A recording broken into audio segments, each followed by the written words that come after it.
think twice before you start. The first edition I did from 1 to 7 on the need for you to think before you start. Let me quickly see how I can put together, maybe from number 8 to 14.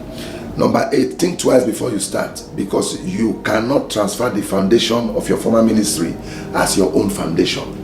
You can't transfer the foundation of your former ministry as your own foundation. Every founder is a digger.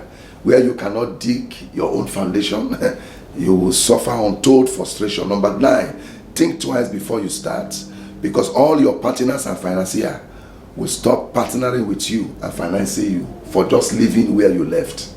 You have financiers, you have partners. Some of them will no longer finance you and no longer partner with you just because you left them.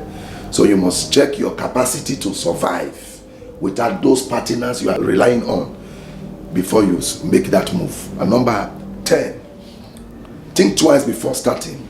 If the spiritual womb, this is very important.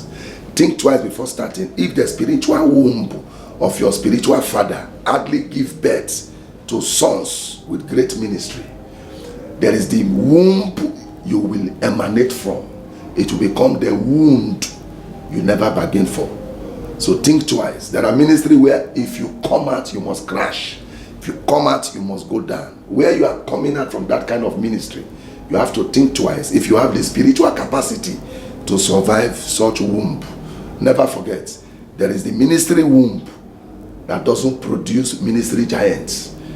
So you have to think twice if you have any connection with such background. Number 11, think twice if you have not been observing pastoral prayer and fasting. Personal pastoral prayer and fasting session. No founder can survive without personal prayer time and personal fasting time. In your former ministry, you may not fast, you may not pray the way you are supposed to fast and pray, and you survive with it, but not as a founder. Number 12, think twice if you have not been hearing the voice of God as a person.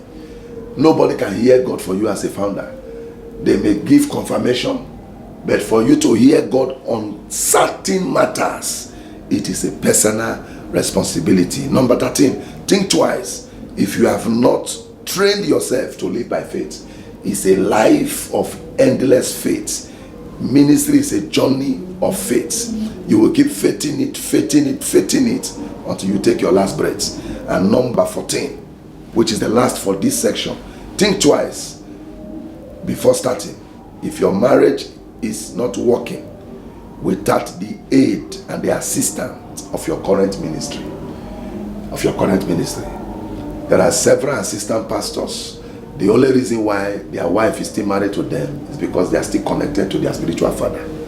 When you disconnect from that man, that woman may not believe you enough to go and suffer with you, to go and start with you. So you have to think twice if it is the role your spiritual father is playing that is sustaining the marriage you have with your wife. Because at that point in time, it is no longer your spiritual father that will sustain you on that journey.